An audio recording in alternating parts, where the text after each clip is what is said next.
Today's webinar is my perspective on being a non-technical founder for a technical startup. And it's just my perspective on what went well, what didn't go well, what each of the founders brought to the table, and some lessons learned so that if you are thinking about starting a startup, that you don't have to reinvent the wheel. Starting a startup or having a startup is not 100% about the technology. Some of the non-technical advice I'd like to let you guys know is that make sure you have the right number of founders. And this may seem a little bit intuitive, but just being by yourself, it's a lot of work. You're just rowing the boat by yourself, and if you have someone else there to row the boat with you, then you will have a higher chance of succeeding. By having two founders, you have enough amount of equity so that you guys could grow the company, but yet not enough noise where decisions can't be made if there are too many founders. When you start a startup, always think 3, 5 years, or even 10 years ahead. And one of the things that you do need to think about is having a board. So you're like, okay, I'm a 2-person startup, and we have about $10,000 in income, and you want us to start a board.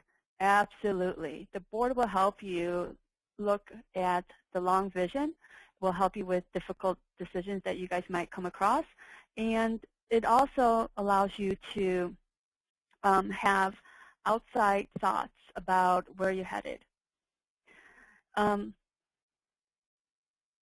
Laying a company foundation on the cheap. So when you're starting a startup, it's like starting a company. So you have to make sure that you have accounting system in place, you have payroll in place, you have telephone communications in place, all those things that are just beyond building a great product. And just looking around, for instance, Google Docs are a great example. You don't have to pay a huge licensing fee for Microsoft Office, and you could do what you need with Google Spreadsheet, Google Drive, Google Docs, and all within $5 a user. So look around and see what kind of infrastructure you need to maintain your startup, and try to find different alternatives to what the norm is. Start your fundraising from day one. This is something that I've learned my lesson with. Fundraising is not just about meeting a VC and asking them for the money, and they say, okay, sure, here's the term sheet. Starting a fundraising process is getting to know the VCs out there, seeing where they're coming from, seeing which ones are a good fit for you, so that when you are ready for a Series A, that you'll be able to tap into your network of VCs. 100% guarantee that just because you have a tech startup that you don't have any technical issues when you're doing a webinar. So we were just talking about what non-technical advice I could provide in terms of starting your startup, and make sure you have the right number of founders.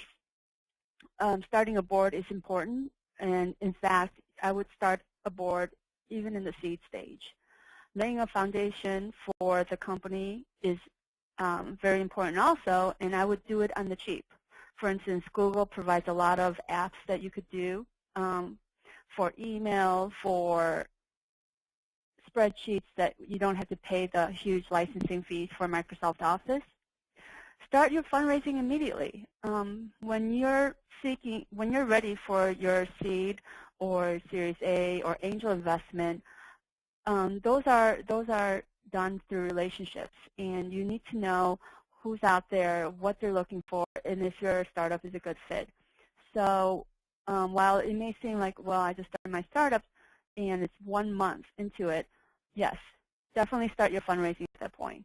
It's not where you're asking for money, but it is where you're starting the relationship with the investors out there. And understand the financial side of your company.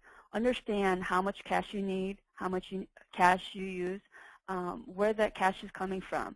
And if you have enough money to grow your product and pay your employees and continue with the marketing and the sales and so forth.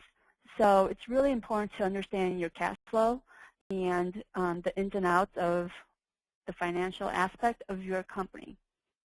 Having a startup, you will come across hard decisions. These are inevitable. And the ones that I came across is that if you have more than one founder, you will eventually need to agree on who the chief will be.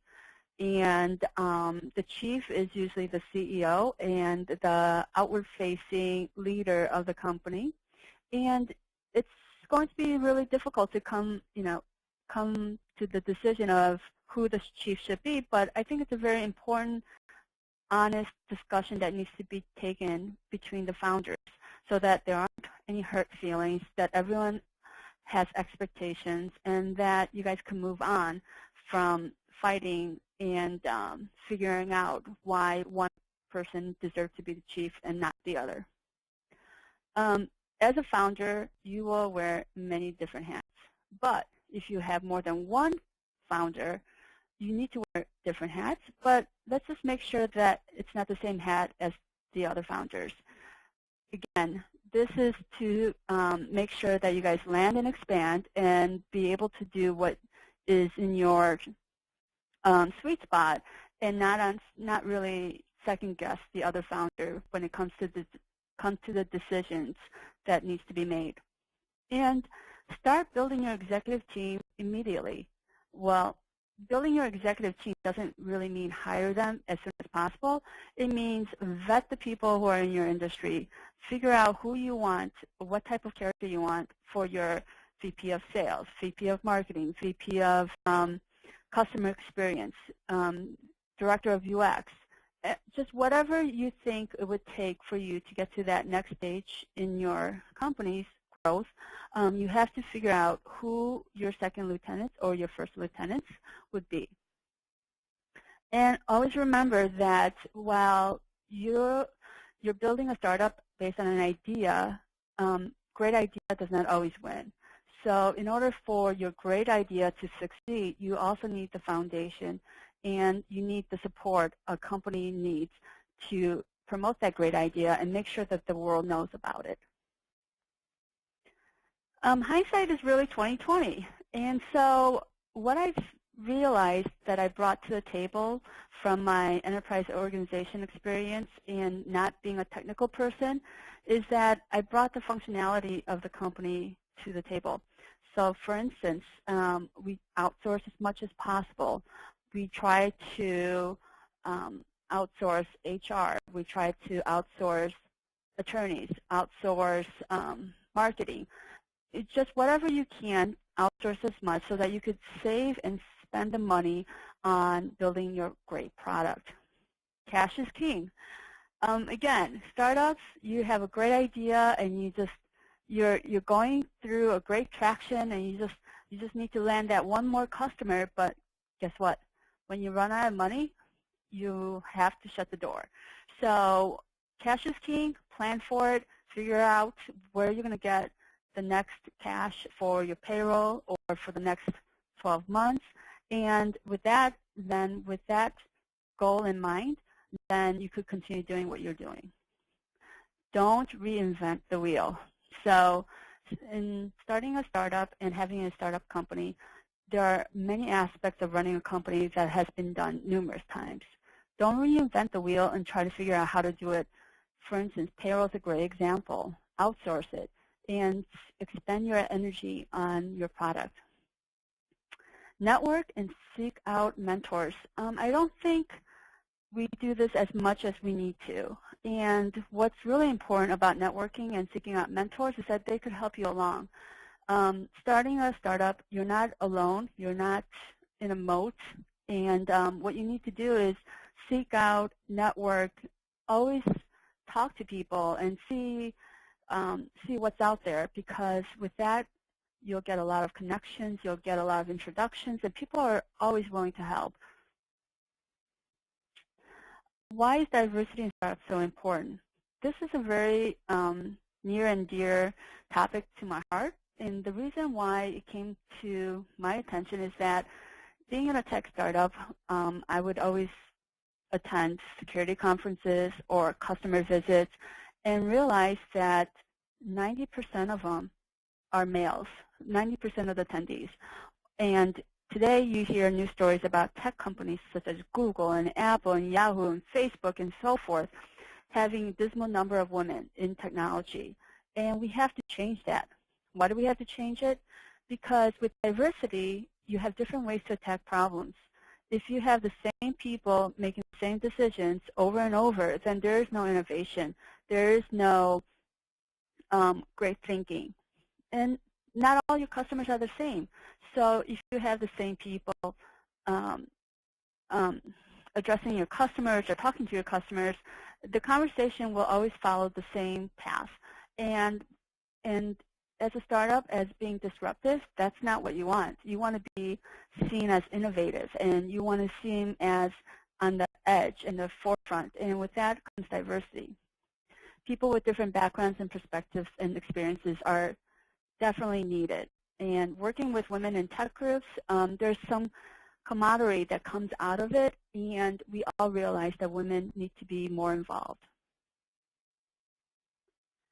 Things I wish I had known. So this is a little bit reflective, and my advice for people who want to try a startup, generally speaking, is that you're not alone. There are tons of blogs and networks and mentors and innovative companies, or what do they call those, 1871 here in Chicago? The name is, I'm drawing a blank. But there's a lot of things you could do to get out there and talk to other people who've done this. And really, it just makes you feel so much better to understand that you don't have to reinvent the wheel, and you could learn the lessons from others, and that you could concentrate on building your great product. Make boundaries. Being a founder means you wear different hats, and you're always busy, and you're always thinking about work 24/7. And then what happens is you become burnt out. So no matter how much you love what you do, personal and professional boundaries are there to keep you sane. So that's really important. Elevate. Consistently look ahead several months and years. Your startup is going to be a fantastic success. So in order to be a success, what does it take? And figure out how you'll get there. It's okay if it changes over time, but that's what goals are for. Respect and nurture. And I think this is something that I learned from my big corporation jobs, is that you have to respect and nurture your employees and the company, because corporate culture is very important, and that comes from the employees, and it comes from the founders. Your employees, your coworkers, and yourself, once you have respect and nurture your employees and founders, then you'll get a tenfold return.